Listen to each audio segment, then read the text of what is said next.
Good evening, everyone. Good evening.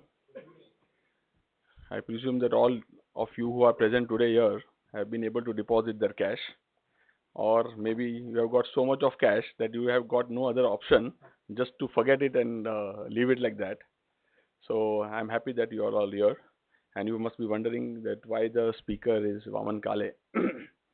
Hitesh Gajare has sincerely apologized for not being able to attend, and it has got nothing to do with this demonetization, but he has got some official engagements which he could just not avoid. I hope I'm audible.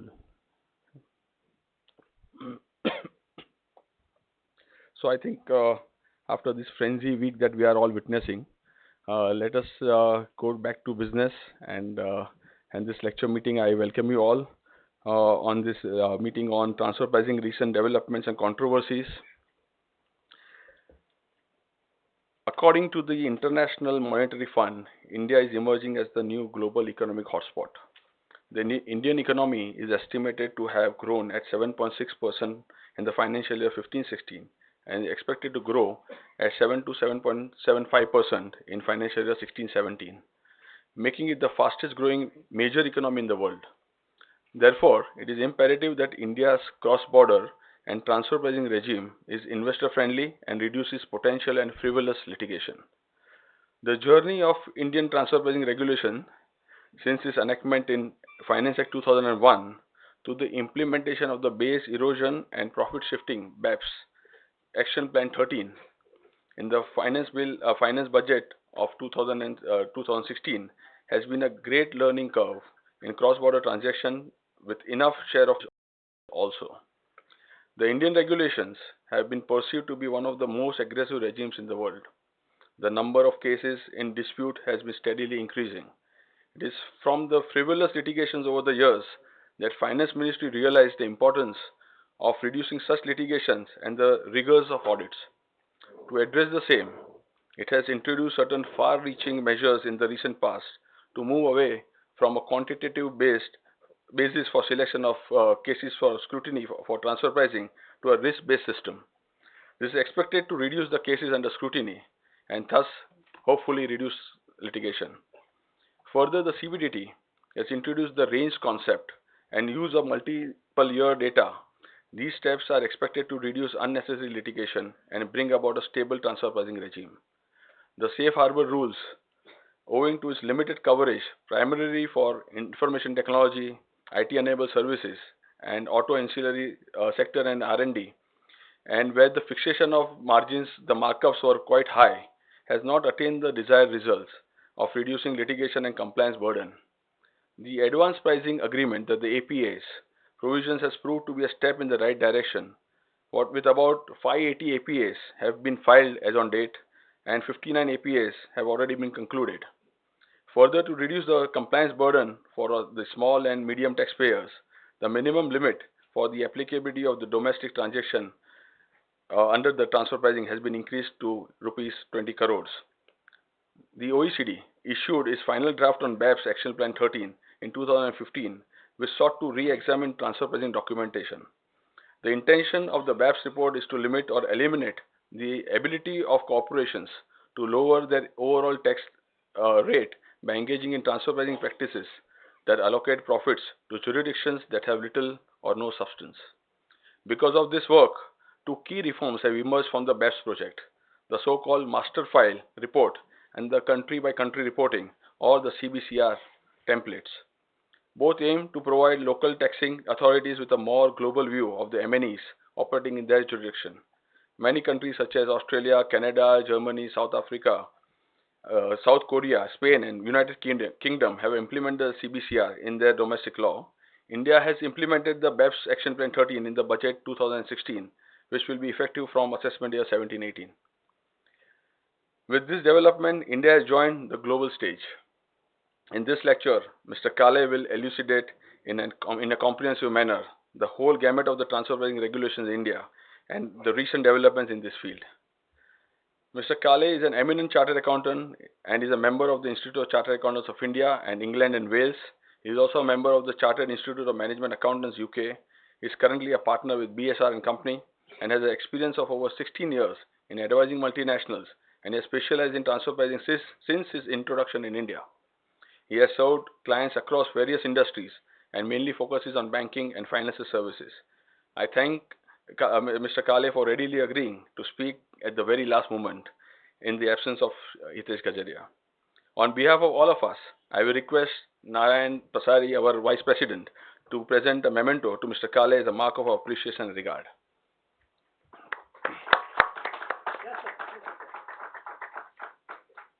Friends, please join me in welcoming Mr. Kale. Please.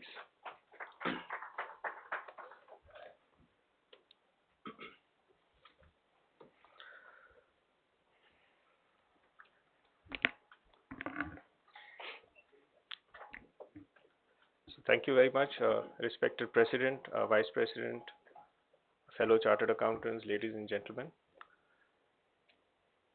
As I begin, just maybe make mention of the fact that this week we've had number of surprises, and today you're seeing a change of speaker, so I think we're keeping that trend alive.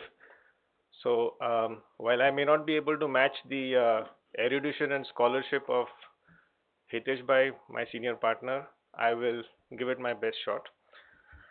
So we will go through some of the key developments in the field of transfer pricing, touching upon some of the amendments brought about by Finance Act 2016, the key recommendations relevant for transfer pricing coming out of the BEPS project, and some recent case law which may be of interest. We'll also touch upon the safe harbor rules, the APA program, and then we'll have time for whatever questions that you might have. As we go along, I'll try and share to the extent possible practical experience that I have had in this field, what we are seeing currently in assessments, APAs, and share the experiences as we go along.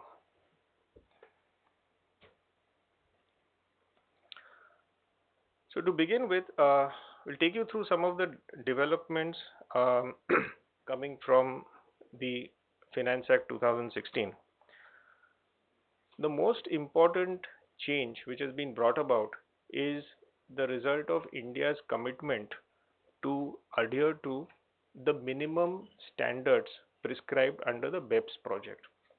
One of the minimum standards that was identified was the introduction of a revised standard for transfer pricing documentation. So what has now come about is that the Indian documentation requirements have undergone a change to align themselves to the requirements of BEPS, which come out of BEPS Action Plan number 13. So the documentation requirements would now involve a 3-tier documentation: master file, local file, and country by country report. We will get into more details around this, but master file essentially will talk about, give a blueprint of the multinational group as a whole. The local file will be something similar to the kind of documentation that would be kept on a country by country basis, and which would be similar to what you would see in a transfer pricing report even today. The rules in relation to the master file are yet to be notified. What we are expecting is that the threshold, today the threshold for country by country reporting is $750 million of consolidated revenue. We expect that the master file may have a lower threshold. So what is the practical implication? So today when we are talking to our clients, only Indian headquartered companies, so where the ultimate parent company is in India, which has got a consolidated turnover in excess of $750 million. The translated Indian amount we will come to later, but roughly it will be around about 5,600 crores. So only large companies they would be subject to country by country reporting requirements. However, the master file requirement may kick in at a lower level. So to give you an example, there are certain countries which have already introduced their domestic legislation around master files. So Germany, for example, they have a lower threshold for master file of 100 million euros. Belgium and Netherlands have a threshold of 50 million euros. Poland has a threshold of 20 million euros. So what this means is that we need not assume that this is only something that is relevant for very large companies. It could be relevant for companies which are much more, maybe of a medium size as well. We don't know what those thresholds will be.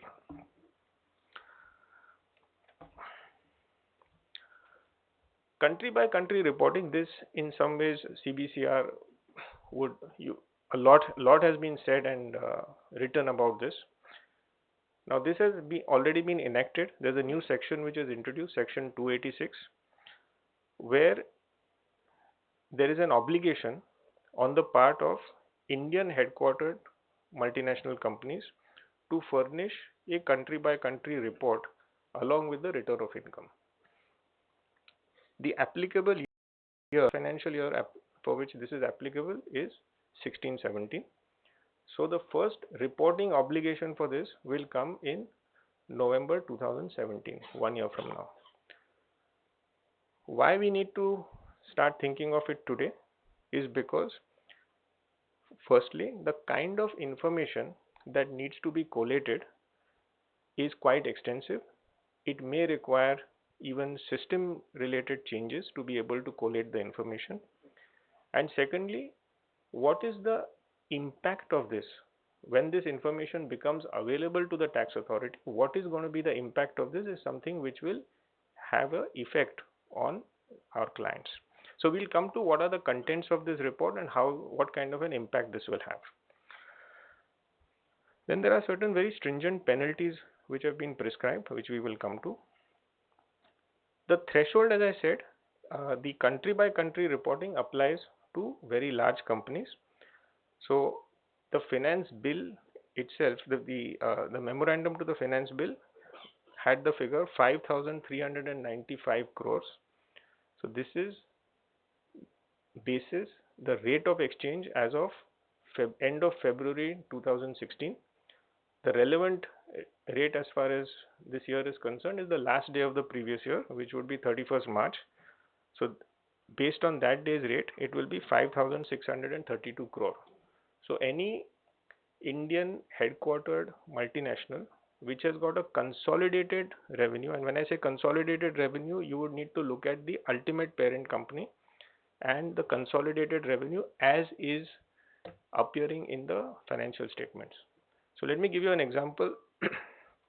If you are looking at, let's say the Tata Group, you would have a holding company at a Tata Sons level. You may have other holding companies. For example, the Tata Communications may have its own set of subsidiaries.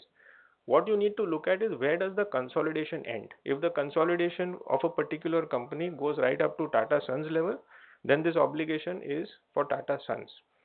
If one of the companies like a Tata Steel or a Tata Communication, if the consolidation ends at that level, so that company in turn is not getting consolidated anywhere, then this obligation is applicable for that at that level.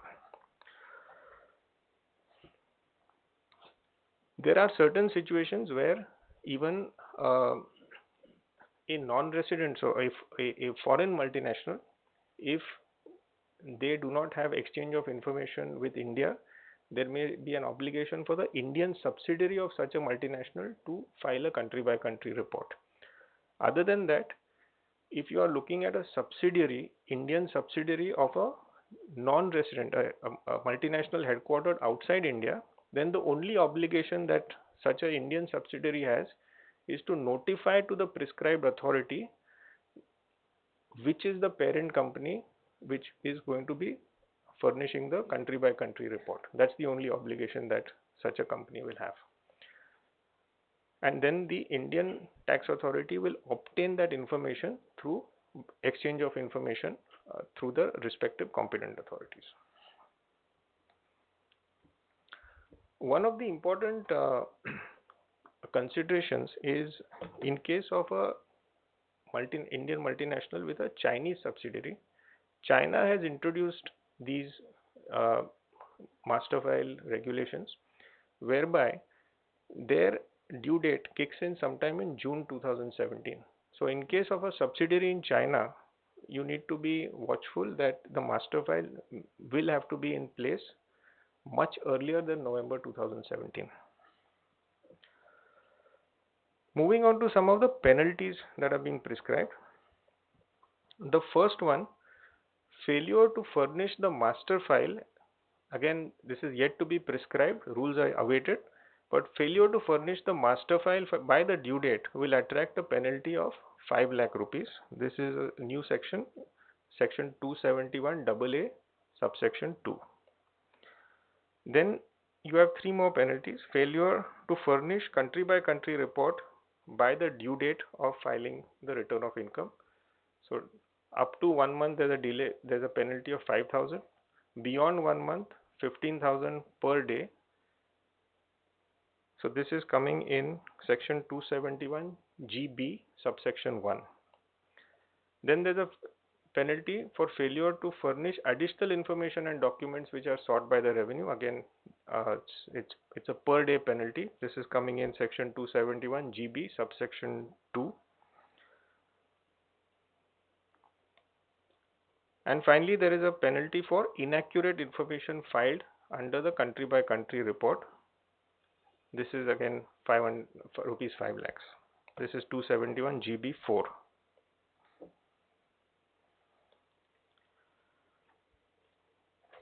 As part of the general change in the penalty provisions,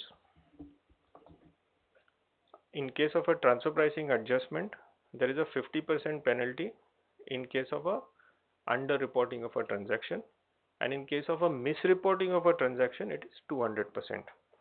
Now, the important thing is that in case of a penalty, what can save the taxpayer is if proper documentation has been maintained, if the transaction has been disclosed, and all material details have been made available to the tax authority.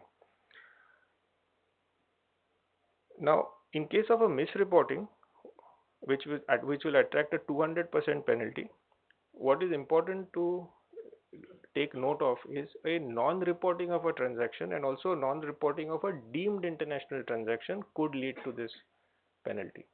Now, as you know, the concept of deemed international transaction has undergone a change in 2015.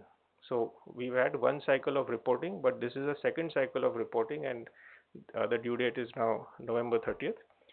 So even in case you have a agreement with an Indian company, so it's a 2 Indian companies have an agreement, but if that agreement is on the basis of a prior agreement which has been entered into by the parent company, then it could still constitute a deemed international transaction, although both the parties to the transaction are Indian entities. So this was a change which happened in 2015 and we need to be cognizant of it.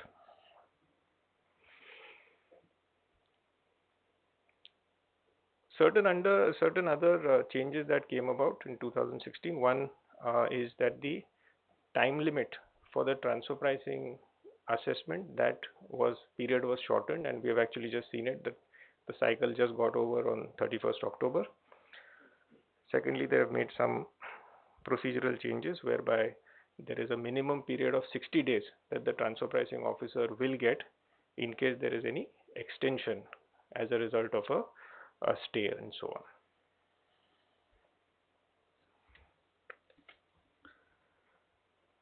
Any questions at this stage? We'll have time at the end, but in case you have anything. So moving on to the safe harbor rules. This is something which was introduced in 2009.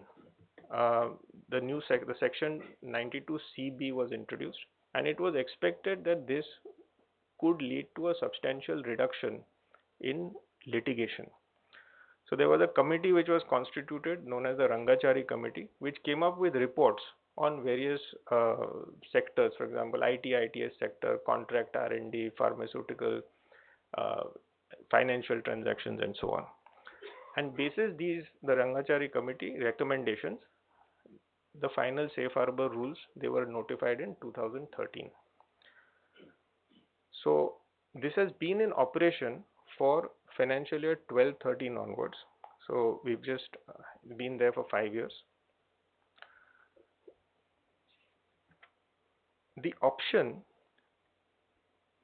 when it came out, it's something that can be exercised for a period of 5 years or a lesser period, starting assessment year 13-14. The objective again was to provide some certainty to taxpayers. Now the experience, this is just a list of various safe harbors which are available. The experience in safe harbors has not been very good. Perhaps it could be because if you see the kind of margins that are there. So today, for example, in software or back office, it's cost plus 20%, cost plus 22%, which are appreciably on the higher side. Now, conceptually, a safe harbor is something which will not be, it is different from arm's length. With arm's length means that you are looking at some comparable data. Safe harbor will clearly mean that there is some premium associated with it, because you are essentially availing of the safe harbor in order to buy peace. Now that being said, this creates a problem insofar as the counterparty jurisdiction is concerned. If an Indian entity, for example, is availing a safe harbor, so you have an Indian captive entity which says that I will go for a safe harbor, I will get cost plus 22%. The entity that is making that payment, they will have a problem in claiming a deduction, because their tax authority will say that, look, you are paying an entity which has availed a safe harbor, which means admittedly you are making a payment which is excess of arm's length, I will not give you a deduction. So this is one of the major drawbacks in claiming a safe harbor. Second, if you look at some of the conditions, because in order to be eligible for a safe harbor, you need to have an eligible transaction, which is what you're seeing here. You need to be an eligible SSE. So what does the eligible SSE mean? You need to be able to demonstrate that the activity that is being carried out in India by the SSE involves insignificant risk, and the conditions which are prescribed for it at times may be a little onerous to be able to demonstrate and establish that all significant activities are being carried out by the principal, and what is being carried out in India is insignificant. Practical experience, based on my knowledge, I don't think even 30 or 40 taxpayers have gone in for a safe harbor in any of the years. So the response has been extremely tepid. Few and far between. I know of taxpayers who have gone in for safe harbor and decided next year not to go for safe harbor. So experience has not been good. Um, what is expected now is there was some discussion around reducing the safe harbor rates and making them more attractive to taxpayers. It remains to be seen what rates they come up with. If that happens, then maybe safe harbors may be looked at differently.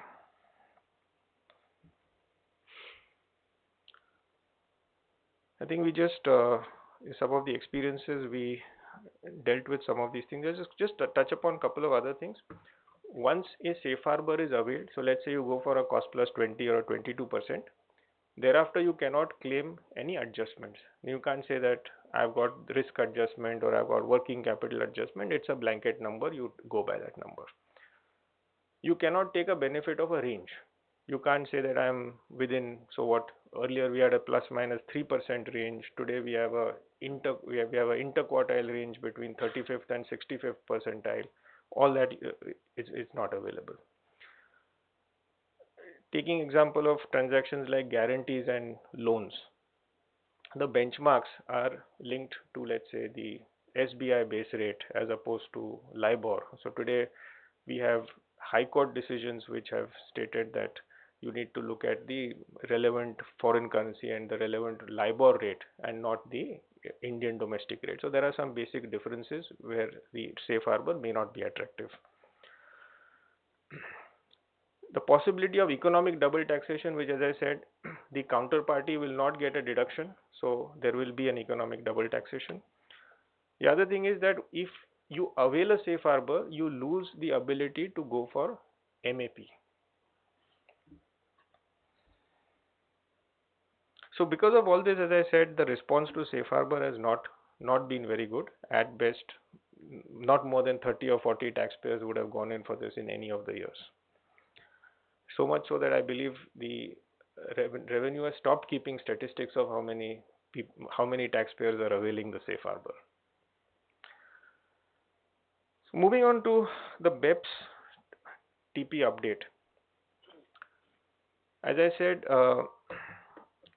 India is very much part of the BEPS project. So as all of you would be aware, the OECD and G20 embarked upon this project, which is base erosion and profit shifting, and they came out with 15 action plans, and India is part of this and committed to the BEPS project, committed to implementing the recommendation of the BEPS project. As far as transfer pricing is concerned, action plan 8, 9 and 10 are really the core of how transfer pricing will be looked at. Now, India's position has been that BEPS does not really represent a marked shift in terms of how they will look at transfer pricing, because India's position is that this is how we always looked at transfer pricing.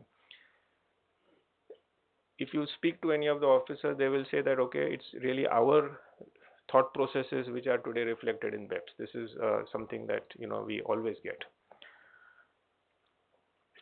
The emphasis, if I really were to summarize in one sentence, what is the emphasis of this entire chapter 8 to 10? To ensure that the outcome, transfer pricing outcome, is in line with the value creation. So what they want to say, where is the value created, and is the reward consistent with where and by whom the value is created. That is really the crux of it.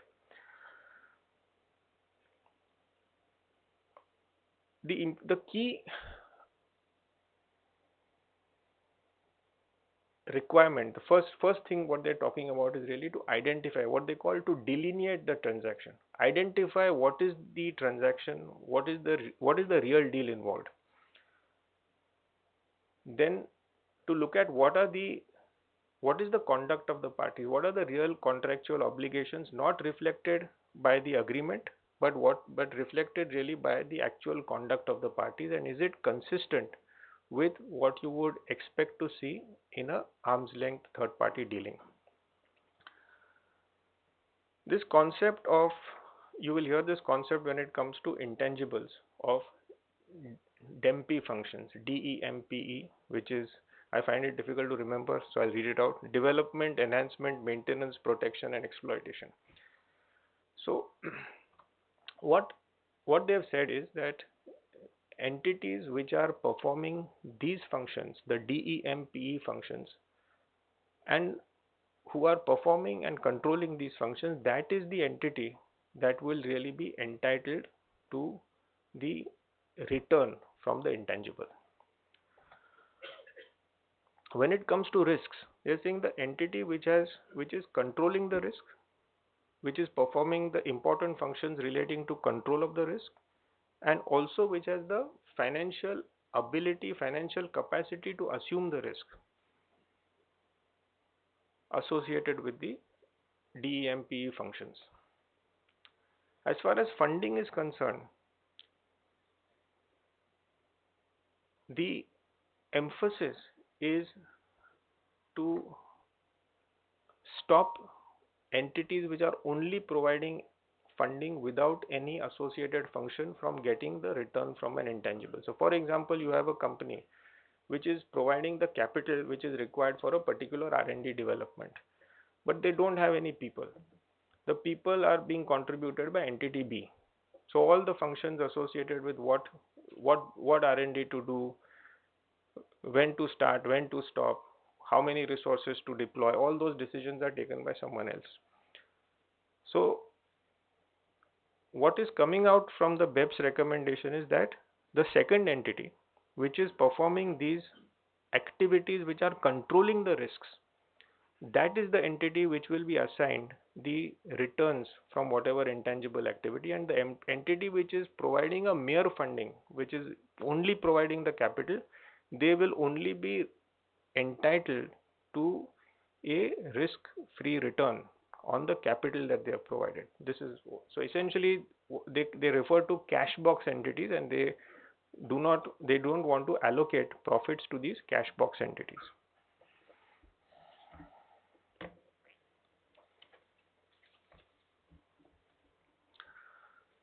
Another area which is being looked at is intra-group services.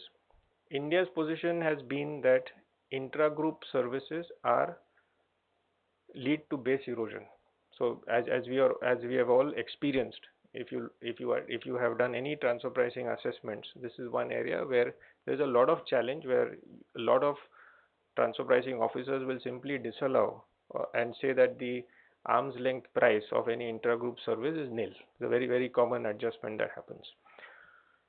So the BEPS project, as part of the action plan, they have introduced the concept of low value adding intra-group services. So which are essentially supportive activities which are not part of the core business of the group. So various kinds of support functions, as you would see. And they have said that in so far as these kind of activities are concerned, there should be a lower threshold when it comes to maintenance of documentation. What the multinational which is undertaking these activities and charging out for them, they should just be able to show that this is the way the cost is being built up. These are my allocation keys, and they should charge a markup of cost plus 5%, which should be accepted. Now, this is something which is not endorsed by India. So there are perhaps the rationale would be that India has a very large proportion of services exports, and perhaps the fear was that a lot of companies may have then categorized these kind of activities to be non-core in nature and therefore put them under low value adding intra-group services. Perhaps that was one of the reasons. And secondly, that India considers these to be base, they consider this to be a form of base erosion, the intra-group services and management fees, and that could be another reason. So basically, short point is that this is one part of the BEPS action plan which India has not accepted, and this is coming out in India chapter to the UN manual, which has just very recently got publicized.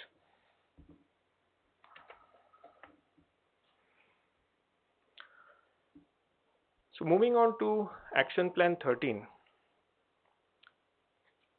So as I said, there are 3 layers to the revised standards for documentation: master file, local file, and CBC report. We will deal with each of these 3.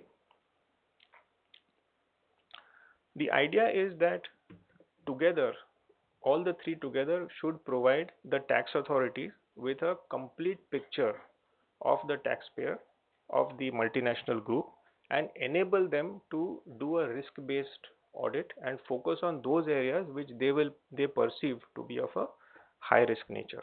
So we'll go through how this will happen. Now this is this country by country requirement.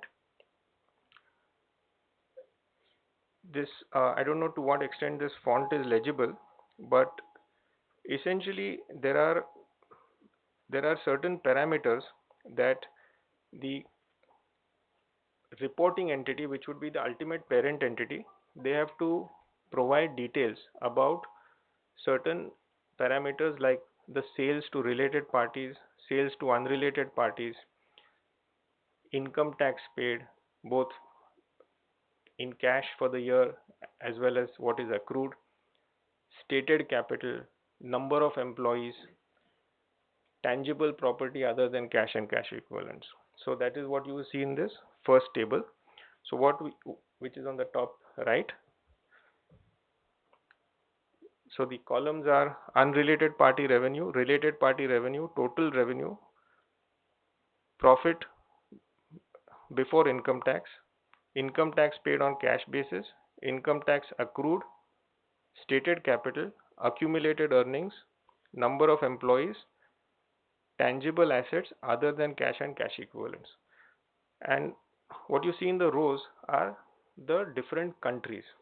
Now this information will get furnished in an aggregate form. So what a tax authority will see is that for this particular multinational group, these are the 7 countries in which, let's say, it has operations, and these are the different values. Whatever numbers that we have will get aggregated on a country wise basis, not on an entity wise basis. So let's say you have 5 entities in India. What this report will show will be aggregate picture for all the 5 entities, and likewise for any other country around the world. This is part A of the form.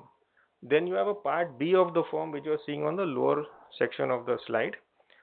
Again, please excuse the slightly smaller font. In the handouts it will be more legible. So here again the information has to be given by tax jurisdiction, but in this case, in the second column, you will have to give the names of the entities. So for each jurisdiction, names of the entities, and then the activities that are performed. So they have listed down various activities starting right from research and development to financing to all possible activities. And what needs to be done is you need to tick which entity is doing what activity. So the two together will give a bird's eye view to the tax authority to really see what kind of activities are being performed where and where are really the revenues. So typical issues, I can give you an example. Today, if let's say I have a significant amount of profit in, let's say, Mauritius, they will see that in table 1, they will see that Mauritius, significant amount of profit. They can see in the Mauritius second slide, second table, they can see in Mauritius what are the functions being performed. They can go back to the first slide, see number of employees. Are they seeing adequate number of employees in Mauritius? So automatically they have a red flag. So this is how this tool is going to be used, and this will be available to every tax authority where you have operations.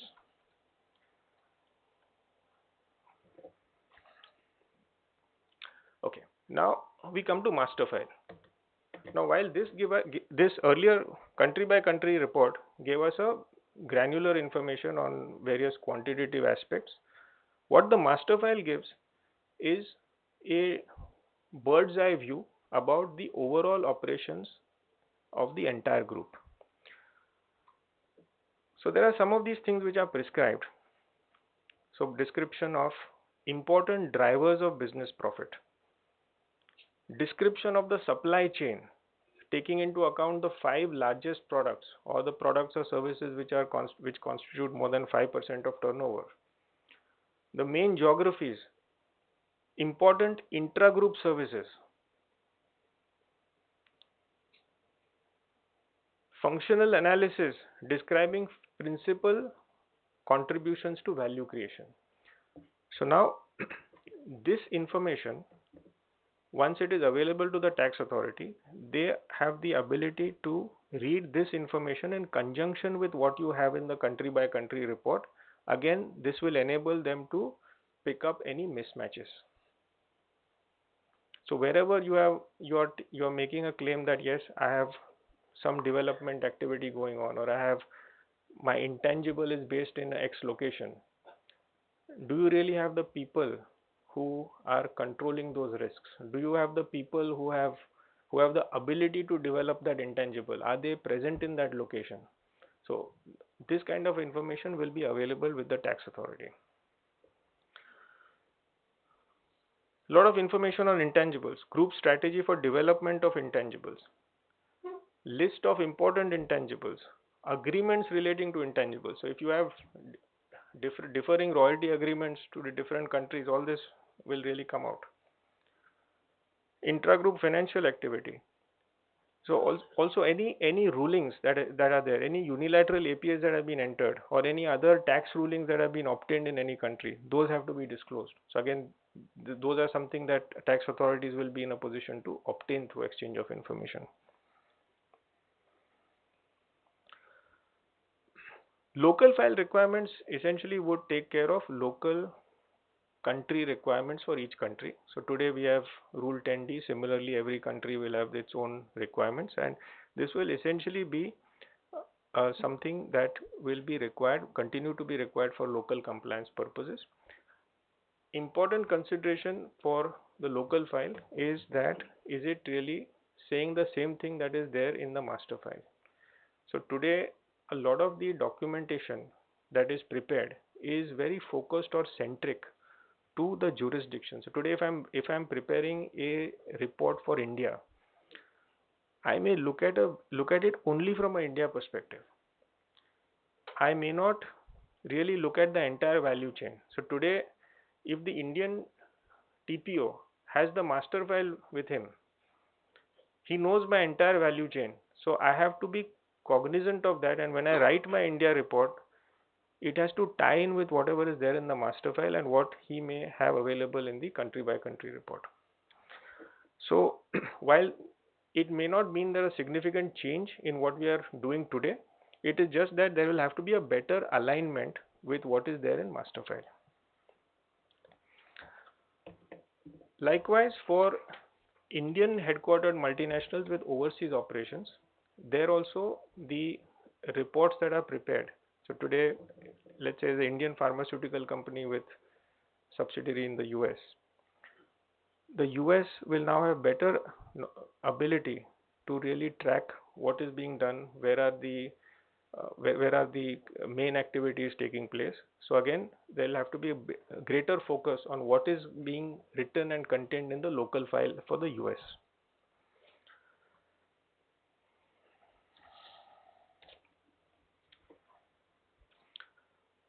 Moving on to APAs. So APAs, that's I would say has been one of the success stories. The program was introduced in August 2012, and 2013 onwards, the first filings took place in March 2013. We've had about 4 years of APA filings, and I would say more than 505, maybe almost 600 applications have been made. So again, the basic purpose of the APA is to enter into an agreement with the government and agree upon the pricing for an international transaction for a period of 5 years. And there is also an ability to go back 4 years. So in all, you can cover 9 years. Important to note, you cannot cover specified domestic transactions in an APA. It is only limited to international transactions. There's a lot of flexibility built in. So it can determine the arm's length price or just the manner of entering into or determining the arm's length price. It is possible to have what is known as a pre-filing consultation. So today, if for example, a client has some doubts as to whether this is good for me, not good for me, what kind of people I will be dealing with, the ability to have a pre-filing discussion without any payment of fees to the government even on a no-name basis. There are formats which are prescribed for at each stage: pre-filing, main filing, rollback. Again, the APA program, it entails a payment of a fee. So depending on the size of transaction, it's 10 lakhs, 15 lakhs or 20 lakhs for filing the APA, and 5 lakh rupees for filing the rollback application. So that is a fee payable to the government. The advantage of the APA is that you get certainty around whatever transaction that you have entered into the APA for a period of 5 years. Also, as I said, there's a rollback available for 4 years. In addition to that, some of the court rulings have held that the APA methodology should have persuasive value on even open litigations.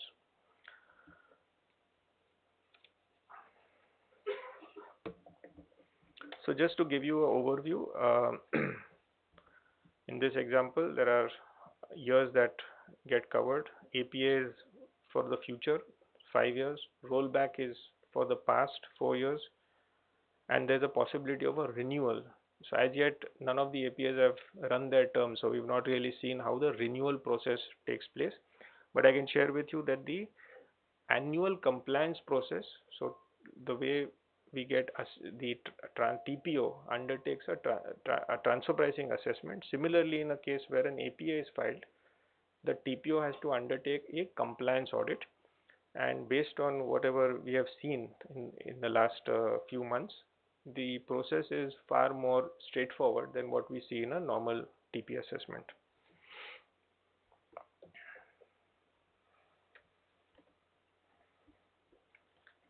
Experience with the TP authorities for APA purposes has been quite different to what you normally encounter in assessments.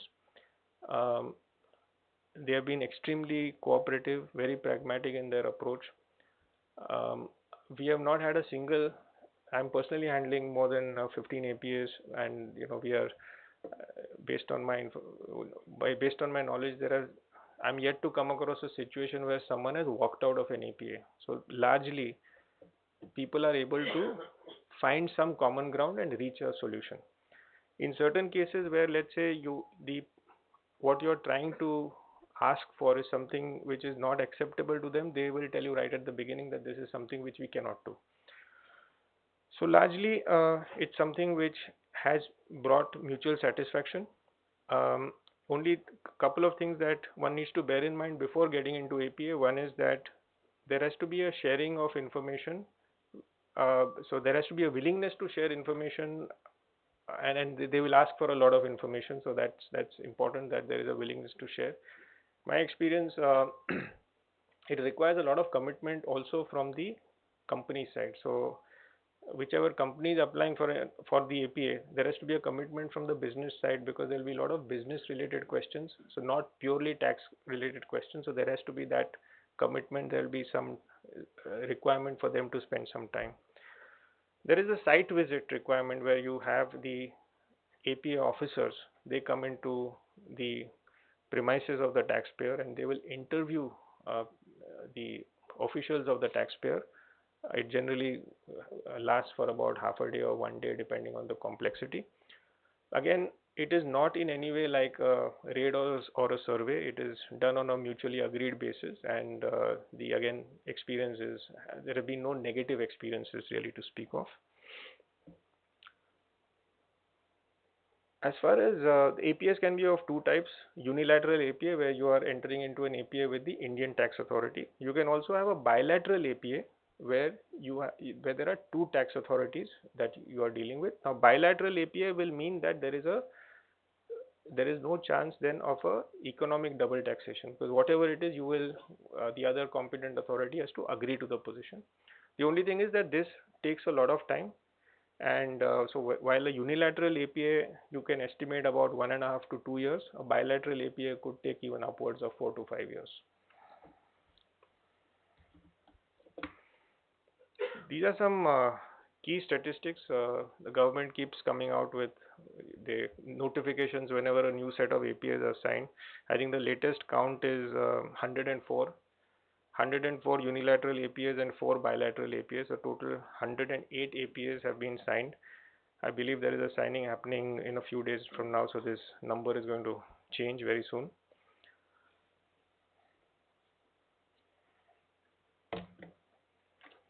So any questions at this stage? Sure.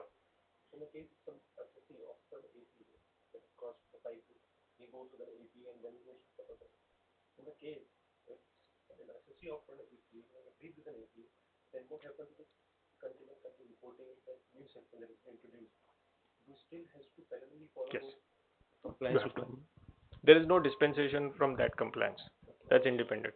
Irrespective of whether you got an APA, you still has to follow the compliance. I would say I'll go one step further. Even if you get an APA, there is no dispensation from obtaining a Form 3CB. There is no dispensation on that. So, see, there's nothing in the law which dispenses the taxpayer from getting a Form 3CB. But as far as this new country by country reporting and the BCAS system, There certainly not, but I'm saying even one step further, even there's Form 3CB is required. See, the main advantage of the API is the certainty that it is giving you, and the litigation or the other year-on-year assessments that it is saving you from. That's the main. if we agreed on that, yes, secretary and officers, revenue is both agreed on the mutual agreed procedure. And after that, if suppose by country reporting, they come to know about maybe something which is need to be taken further, or maybe something which is looks to be suspicious that you wanted to do some sort of Okay. also. So I think your question is really that based on information that then subsequently becomes available with them based on country by country, can they proceed to cancel the API? See, any API will always have a condition that if you have misrepresented facts, then it is liable to cancellation. So it depends on, so we would always assume that all material facts are disclosed and the authority would also, examine them in detail. So, but if there is a some suppression or misrepresentation, then yes, that risk does exist. May not be happen from this side, but if the officers feel or maybe revenue authority feel that here this information would make it different in the decision of an APA. So again, you cannot stop that. See, we'll have to see when it comes, but regardless of country by country, that risk always is there. So far experience, have you come across whether they are taking rates below the safe harbor rules? Are they agreeing for in the APA? See, if they offer a safe harbor rate, why would I enter APA? So, whether there is a drastic. In fact, every API will be less than a safe harbor. Correct. I mean, Because I would be surprised if there is a single API which is above a safe harbor then rate. it's no point in going. Then you won't go for it. Time of filing the Form 3CB, whether you need to intimate that you are into APA or because there is no column in the form itself. Nothing. So how do you mean it's not required then? Because the rollback, how does it happen? See, what will happen is, it's a good point. In the Form 3CB, I will make a mention. Now, online I don't have the ability to give notes, but I will, when I file something, I may say that I have entered into an APA. But there is no requirement for me to do it. Because I have to, in the documentation that I maintain, while I may not have to do any search. For example, today if we are let's look at a cost plus kind of an entity. Whatever the number is, you have to justify that basis certain comparable data, or for any other method you'll have to justify on the basis of certain comparable data. In this case, I don't have comparable data, but I have an APA. So my documentation will refer to the APA.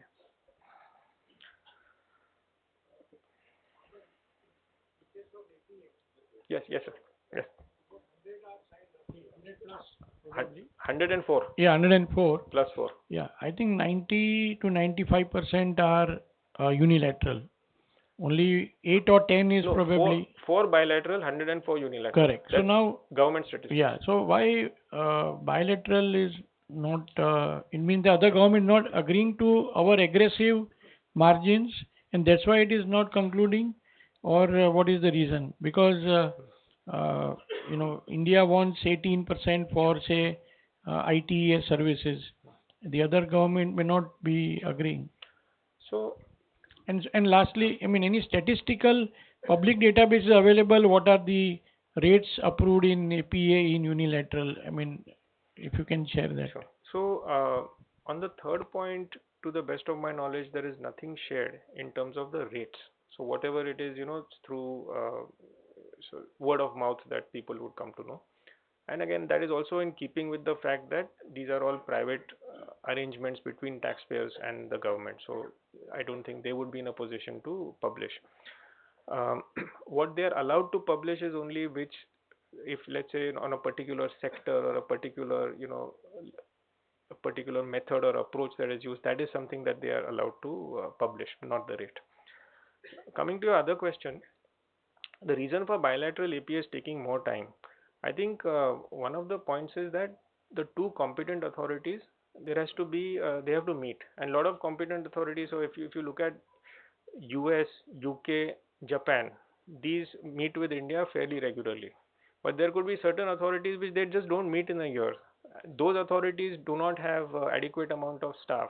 So all these considerations come into play. It is not just the uh, whatever inflexibility, if you will, that India may show on markups, because if you look at some of the MAP settlements that have taken place, so you would have probably read that India and US, they entered into a MOU, and a large number of cases got settled under MAP, and depending on which assessment year they were pertaining to, markups ranging from about 14 to 18%. This was the range. Depending on the assessment year, a number of cases have got settled.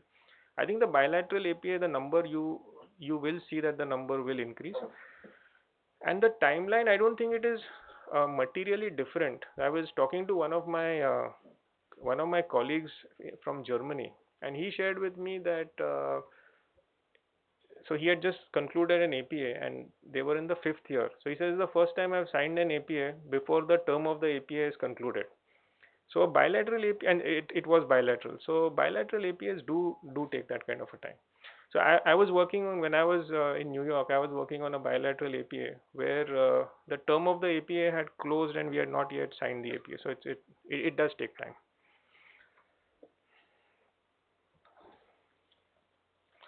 So moving on to, it is kind of related to what we were discussing on the APA. If just to talk about the issues and challenges involved in a FAR. So FAR stands, as you all would be aware, functions, assets, risks. So in a sense, this is really the I would say the bedrock of transfer pricing, because ultimately whatever comparable data that you look at, everything depends on the assessment of functions, assets, risks.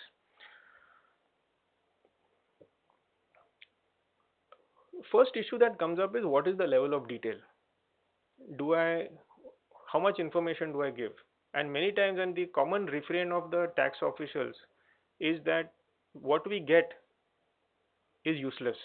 What we get from the taxpayers is useless for us. And this is a very common refrain that comes, and I think partially to an extent it's important for us to also reflect upon it, that are we really giving information which is useful or appropriate for the tax officer to look at. So there obviously has to be a balance between how much detail and how much less, more, but I think it's important that we give an accurate, correct description and make it available to the tax authority. Increasingly, the emphasis is going to be more in terms of what is the actual conduct of the parties rather than what is the letter of the contract. This is, if you look at BEPS, if you look at all the developments that are coming out. So let's take the example of, let's say, an Indian company sets up a distributor somewhere, let's say in UAE. I have a distributor in UAE. And I say that the distributor is, he's managing my entire sales in the Gulf and Africa region. He's a full-fledged distributor. He's taking on inventory risk, taking on debt receivables risk. But key things are, does that distributor have the necessary personnel? Do they have the necessary persons to take decisions? So today, if I talk about receivables risk, who is taking the decision as to whether or not to lend to a particular buyer? If all the decisions are being taken from India, then really are they managing the receivables risk? If they are not managing the receivables risk, then should they be compensated for taking on that risk? Likewise, inventory. So the functional analysis may say something, but if it is not reflected by the actual conduct, then this distributor, whom I may assign as a value-added distributor, assign him a lot of profits, he may turn out to be like an agent. Financial capacity to undertake risk. The distributor, if there is a bad debt, is he capitalized enough to be able to absorb that risk? If he's not capitalized, then he doesn't have the ability to take on that risk. I cannot assign that return to him. So BEPS Action Plan 8 to 10 is now, this is something which India has stated in the UN, in India chapter to the UN manual, that they have accepted the recommendations coming from that report, and that is how they would be implementing. In fact, they have stated that the examples that have been given in the BEPS Action Plan 8 to 10 reports, those should be taken into account when interpreting various situations.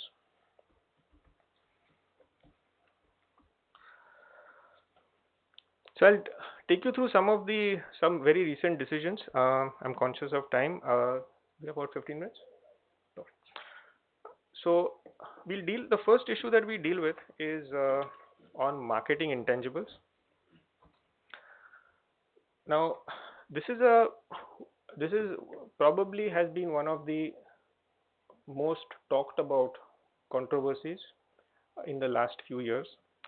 It first started in 2010 when we had the Maruti Suzuki Delhi High Court decision where Maruti Suzuki filed a writ petition. Since then, we've heard a lot about this. The issue the very simple issue involved is whenever an Indian company undertakes certain expenditure for advertisement, marketing, or promotional activities in a situation where the owner of the brand or the trademark is a non-resident, then does the Indian entity deserve to be compensated for whatever expenditure it is incurring? This is really the crux of the issue. Now, if I really look at it purely from a tax perspective, you may say that where is the international transaction here? Because whatever I'm spending or whatever this so-called advertisement, marketing, promotion, what is it? Ultimately, it is something that I've paid to local media, something I've paid to local advertising companies, and so on. I have not paid a single naya paisa to someone outside India. Where is the international transaction? So the case of the revenue is that this is giving a indirect or rather direct or indirect benefit to the non-resident because it is making their brand, owner of the brand is the non-resident, it is making their brand well known in India. The revenue's position is what is the benefit to them? One is increase in sales. Second is an increase in their value in India, which eventually may give them a higher exit value. These are the two benefits that the non-resident is supposedly getting. Now, important for us to understand that when we talk about the benefit to a non-resident, what is really the benefit? And it will differ from entity to entity. Let me give you the example. Take the example which a lot of us can relate to, automobile industry. Take any of the car manufacturers, take a Ford or a Fiat, General Motors. They would have spent a lot of money in advertisement and promotional activities in India. But what are they meant for? They are meant for selling in the Indian market. Today, when Pepsi comes up with an ad, at one time it was "Yahi hai right choice, baby." That was meant for the Indian market. How does it help Pepsi outside India? So it is driving sales, but yes, it is driving sales of that company in India.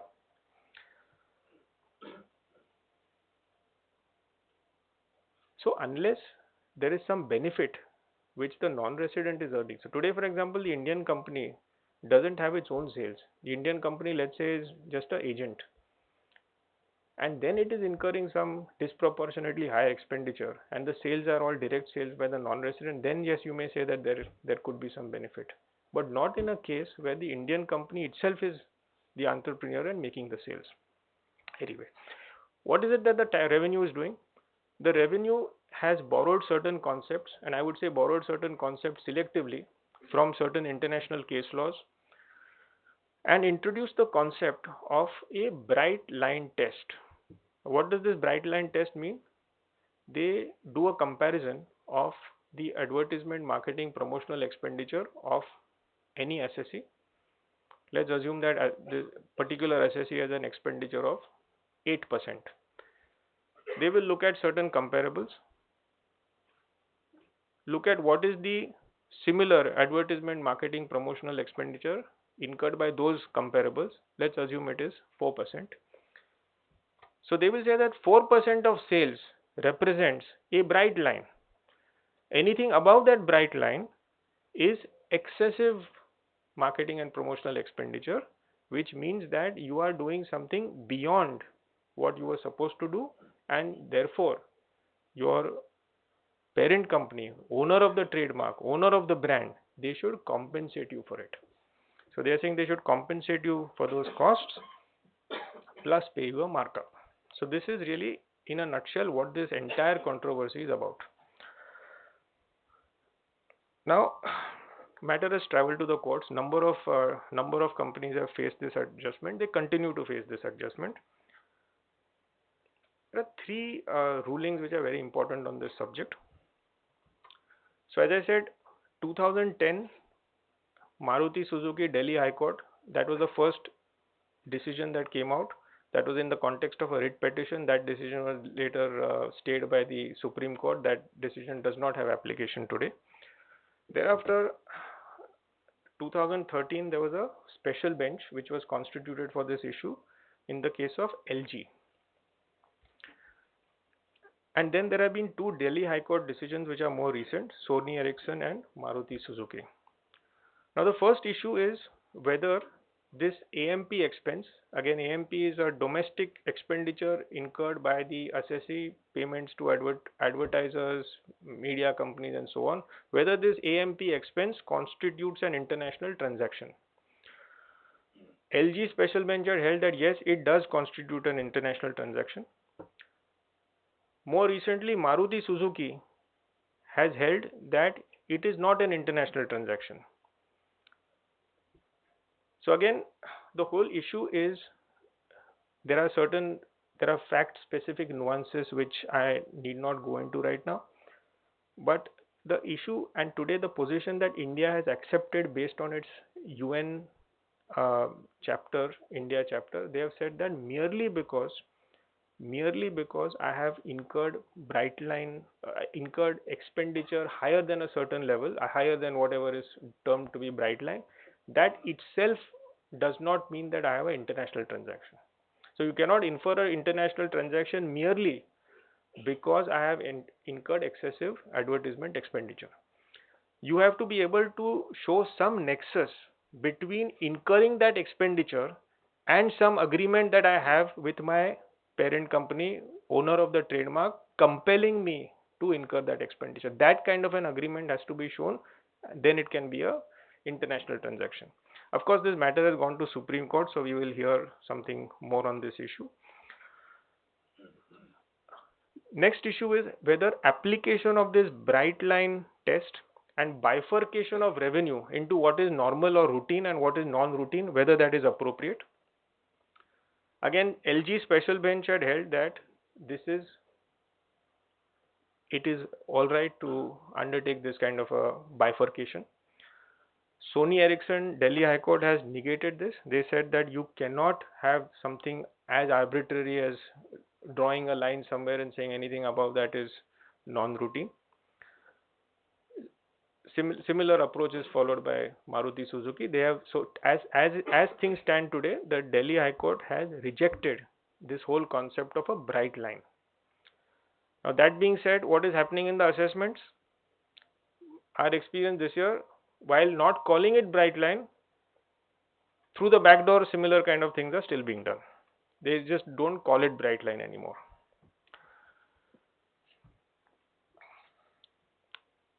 Some of the other issues that have come up is whether this transaction of AMP should be treated as a separate transaction or should it be looked at in totality, because this transaction is not you don't incur advertisement expenses for the sake of it. You are incurring it for your business. So I should look at what is the result of the business, what is the profit I have earned from that business. So can I combine the transactions or do I need to look at this as a separate transaction? So there again LG has been overruled by the High Court. High Court has taken a view that you can look at the overall activity, and for example if the overall profitability is higher, then that means that the AMP transaction, even if it is admitted to be an international transaction, that is at arm's length.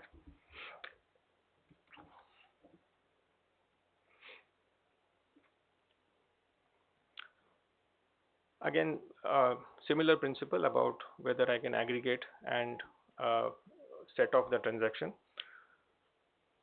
Finally, on economic ownership of intangibles, the LG special bench had held that there is no concept of economic ownership. That has again been overruled, and the High Court has recognized that there is such a thing as an economic ownership.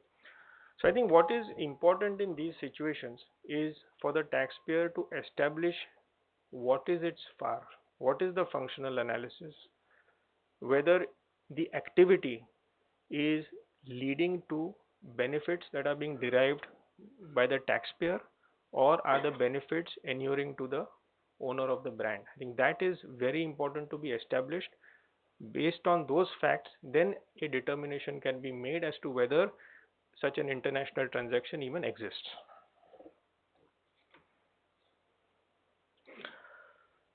Matter, as I said, has traveled to the High Court. These are certain questions that have been framed. My apologies. Matter has traveled to the Supreme Court. These are the 8 questions that have been framed. Based on what is reported, the hearing is scheduled on 22nd November. That's so hopefully there will be some finality to this issue.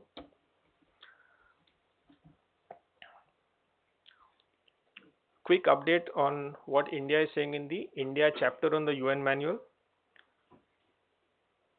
So I think most of this we have already covered. That existence of an international transaction needs to be first established. It cannot be assumed that merely because I have incurred excessive advertisement and promotional expenditure that an international transaction exists. Compensation need not be a separate compensation for it. It could be in the form of, let's say, lower import price. It could be in the form of reduced royalty. It could take any form. Finally, they have made an important comment that where it is clear that the promotional activity is performed with the intention that the taxpayer himself should derive the benefit, then this issue ought not to arise.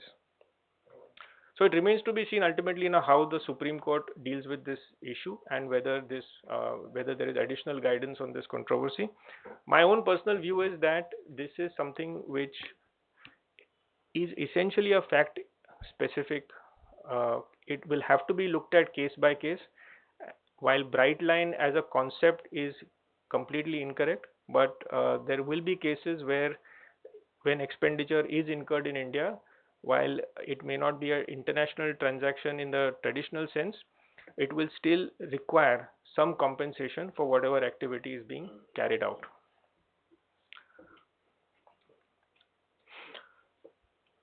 Moving on to corporate guarantees. We are all aware of what is a corporate guarantee, and we have seen press reports recently of where it has been speculated that if Tata Sons withdraws or rescinds its corporate guarantee, what the impact would be on various of the large operating companies also. Now, this has been a subject of a lot of litigation both in India and overseas. GE is one of the case laws which has been very important case law on this subject, Canadian case law, but there's a lot of litigation in India as well. The taxpayer's approach is that this is really an activity which is in the nature of a shareholder activity, and therefore there ought not to be any remuneration assigned to the grant of a corporate guarantee. And especially now there's a difference between a corporate guarantee and a comfort letter. The comfort letter may not even be legally enforceable. So that's a separate controversy, whether a comfort letter also can be equated with a corporate guarantee. The department's approach has been that you need to look at what is the benefit, because clearly as a result of a corporate guarantee, the subsidiary company does benefit in terms of lower interest rate, and they believe that the parent needs to be rewarded for that benefit. At a ground level, adjustments have been made looking at guarantee figures that have been published by public sector banks offering bank guarantees at 2 and 3%. So that's kind of what happens, or in the past has happened at a ground level. There are a couple of decisions on this issue. So if I really go back, there was a decision called Forsoft, Hyderabad Tribunal decision, which came prior to amendment of by Finance Act 2012, which held that corporate guarantee is not an international transaction. Post amendment, so essentially Finance Act 2012 that introduced the definition of capital financing into international transaction under 92B explanation. There were two decisions, one Bharti Airtel and second Micro Inks. Both these decisions held that even after amendment, even after 92B amendment by Finance Act 2012, corporate guarantee is still not an international transaction because there is no impact on the profit, income, losses or assets until and unless the guarantee is invoked. And in that case, the decision has said that it cannot be a contingent impact. It has to be an actual impact, and therefore they have held that it is not a not a international transaction even after amendment. Now that view may not really be followed by a lot of taxpayers, maybe a extreme view. Now this case which we are talking about, sorry, one more thing which Micro Inks also has dealt with is they've held that this is not a international transaction, not even a service. So the other thing is that, okay, while it may not be capital financing, not a guarantee, but I have still provided him with a service. So there they have dealt with this issue and said that because this is really in the nature of a shareholder activity, therefore it is not a service. So again, not an international transaction. So this is a case which is a more recent case, Kolkata Tribunal. So again, there was a corporate guarantee which was provided by an Indian company to ICICI Bank in this case for extending a loan to a foreign subsidiary company which was a SPV, which was set up to acquire certain operating subsidiaries. So this was held as a shareholder service, really going on three aspects. One is that looking at the debt equity ratio of the SPV, no one would have lent any money by way of debt.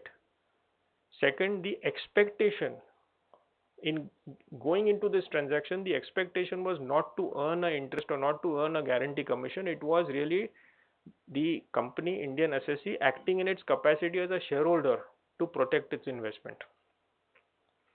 And they considered this as a quasi-equity. The loan was considered as a quasi-equity and the guarantee was considered as a shareholder activity, and this is a favorable decision that the SSC in this case has got.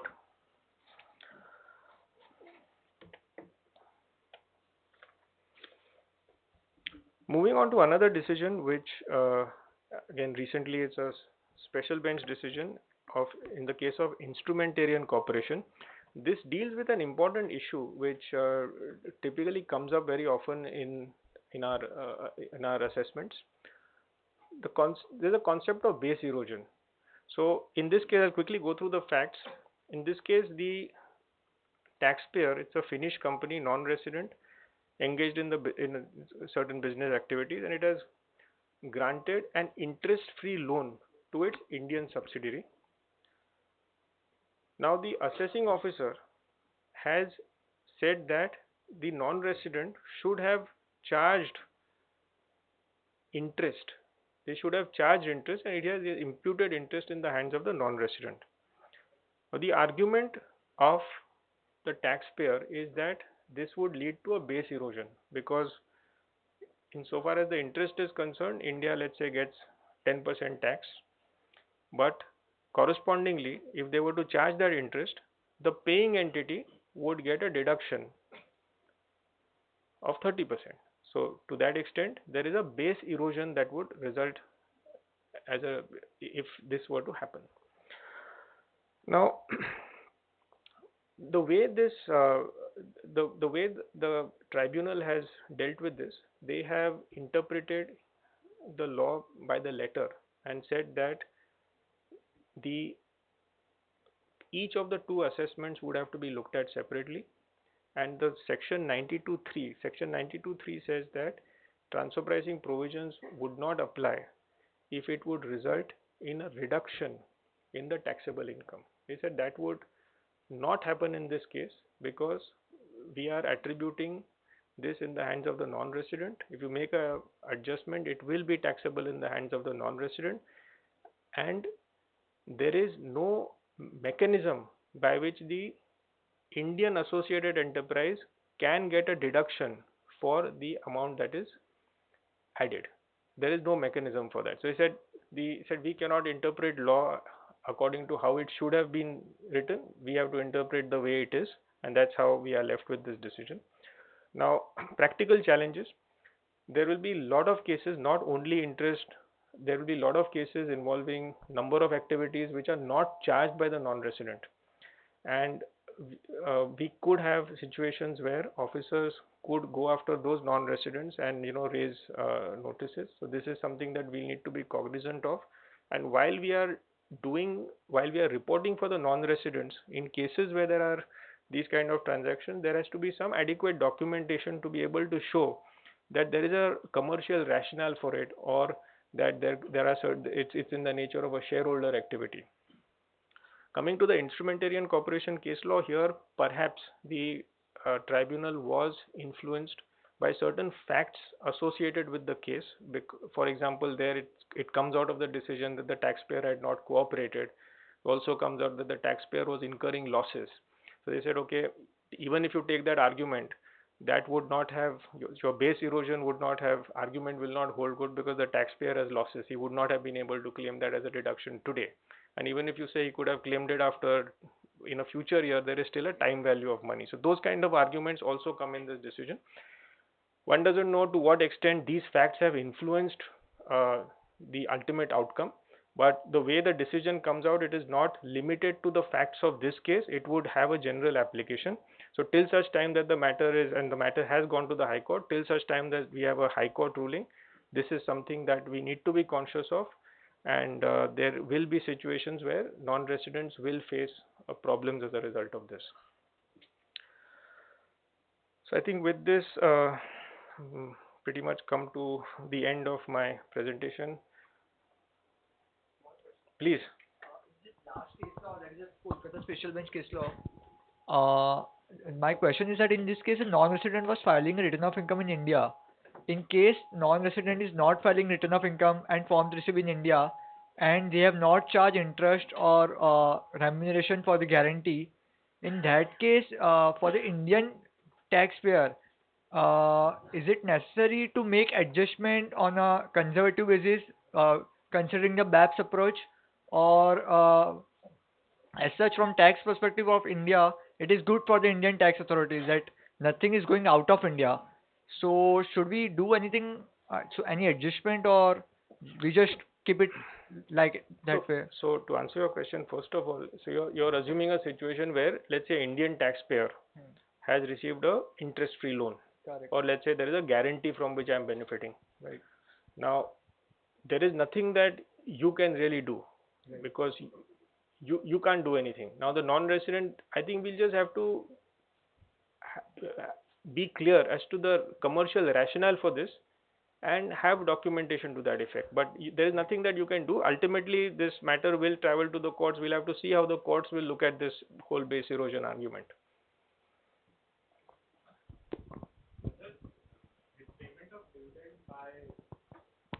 Payment of dividend by subsidiary to holding company. So whether it amounts to international transaction. So in this case, your holding company is India. Yes, holding is a foreign entity. No, so what are you saying? Indian company Indian paying a company dividend? paid dividend to foreign entity, or vice versa, both. No, so two are different. Okay. The Indian company paying a dividend to a non-resident, that's an appropriation of profits of the Indian entity. I would take a view that this is not an international transaction. Okay. From a penalty protection perspective, you may want to make a disclosure, because my personal view is that this is not an international transaction. This is an appropriation of the profits. Okay. You can't compel me to pay more dividend. And vice versa. Vice versa, again, I would take a similar view, but there is no benchmarking involved. But in the reverse case, it is an international transaction. Okay. Second Because is. second, I would say, is an international transaction, Mhm. but it is income for the Indian entity, but there is no benchmarking involved because uh, it's dividend in nature. Next query is about cash assistance, cash assistance received by Indian entity or subsidiary or foreign entity, both ways, from holding company to run the business Hmm. for incurring day-to-day expenses and all. So whether it So, will be, so like a first let's look at inbound yes. cash assistance received. So Hmm. will it be like a subvention payment? If it's a subvention, then you are going to offer it to tax. Hmm. So then what's your question? No, the holding companies, No, no, you're receiving money yes, as a subvention. yes. So you will offer it to tax. So we have to No, are you offer receiving it as what? If are you receiving it as share capital or are you receiving it as a subvention? as a subvention. If it's a subvention, you would offer it to tax. Okay. And not as a capital receipt. Can we treat as capital receipt? There is a Delhi High Court decision in this regard. See, again, it will depend on the facts and circumstances, but typically, my experience is that you will do this when, let's say, you have a challenge on your, let's say, margins. This will not be purely for financing. There may Okay. be a challenge on your margins. Then it will be necessary for you to be able to show that this is in the nature of a subvention, because then it will be, you'll be able to show this as an operating income. Okay. It depends on what the objective is. And last query is till now I think the C by C reporting is not notified or as per income tax rules and so.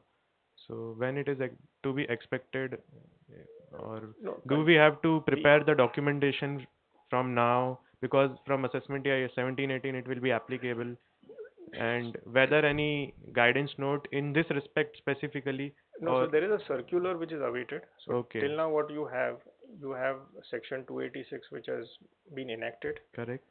You have the memorandum to the finance bill which largely lays out whatever is there in Action Plan 13. Mm-hmm.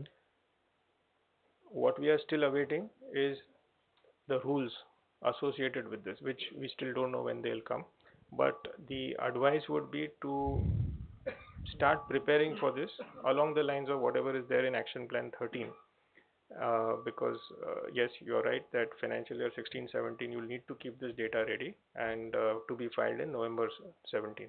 And suppose the associated enterprises or holding entity, foreign entities of Indian entity are having calendar year or some other financial year, other period as financial year, accounting year. So we have to take financial year in that respect to calculate the turnover for 15-16, I think, financial year 15-16, April to March. So then they have to prepare accordingly and provide, or what stand to be taken in that? Because their accounting period is different. No, so your question is about a non-resident entity which will be the ultimate parent, Hmm.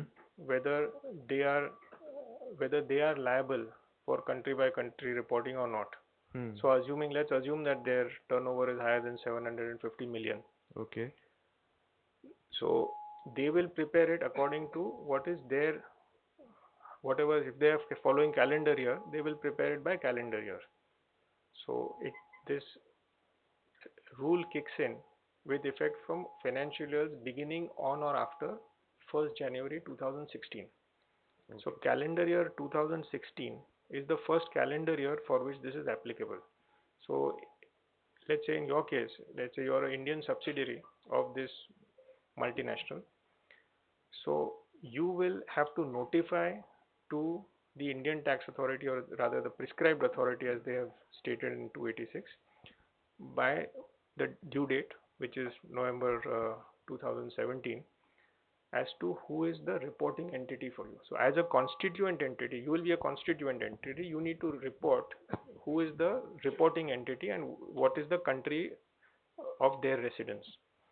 Now they will prepare the country by country report in the manner looking at their own fiscal year. Now, if your question is what is the data that you will have to give them, so there is some flexibility because for any case for your consolidation purposes, you will be providing them with the data, which is what they will consider. Okay. Thanks a lot, sir. Yeah, please, you can sit down here. Just one question, whether there can be a issue of any double taxation in case of country by country reporting, because each country will may not accept what you have stated there. So what are the chances there? So in country by country reporting, so two things. One is that they have said that the data that is submitted in the country by country report, that itself should not be used for purposes of making assessments. So it is only an indicator, only the starting point for them to do their risk-based assessments. So that the data that itself should not be used as something like what they call a formulatory approach. They should not use that as a proxy to make adjustments.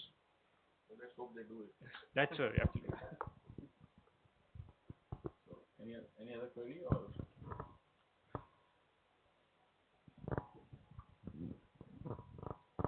So I will just request Narayan to make few certain announcements and propose a well-deserved vote of thanks to Mr. Kale. Thank you.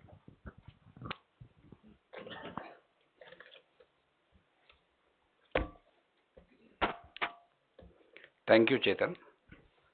First, an announcement. State Bank of India and its affiliate banks have received 53,000 crores as deposits till 2.5 days, that is till midday today, as per their chairperson.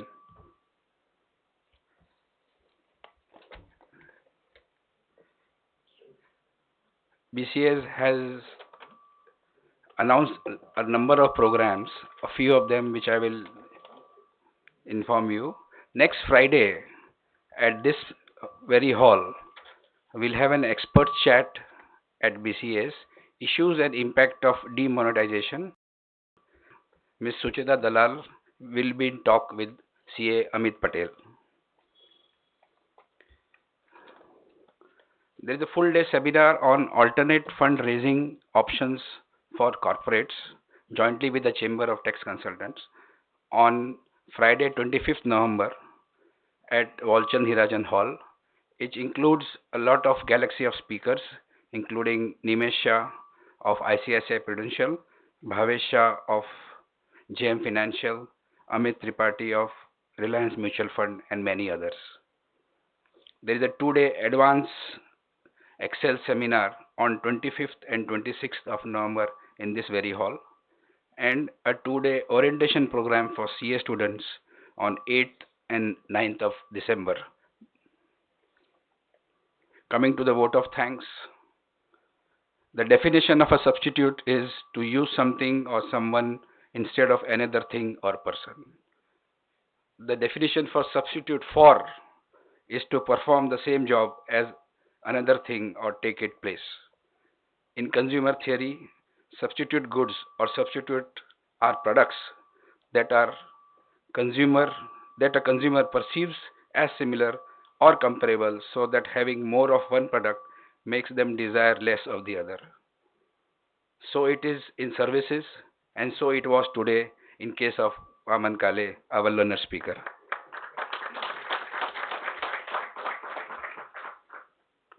Mr. Kale went through the presentation on recent transfer pricing developments and controversies.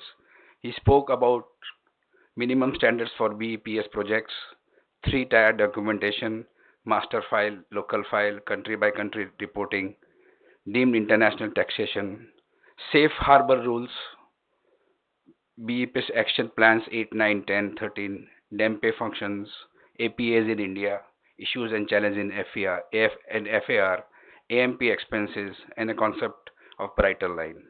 He also answered the queries raised by the audience. Our understanding of the subject must have surely improved by his talk. I, on behalf of BCAS, immensely thank Mr. Kale for readily agreeing to take over from Mr. Hitesh Gajaria and request all present to carry this vote of thanks with a loud cheer. Thank you.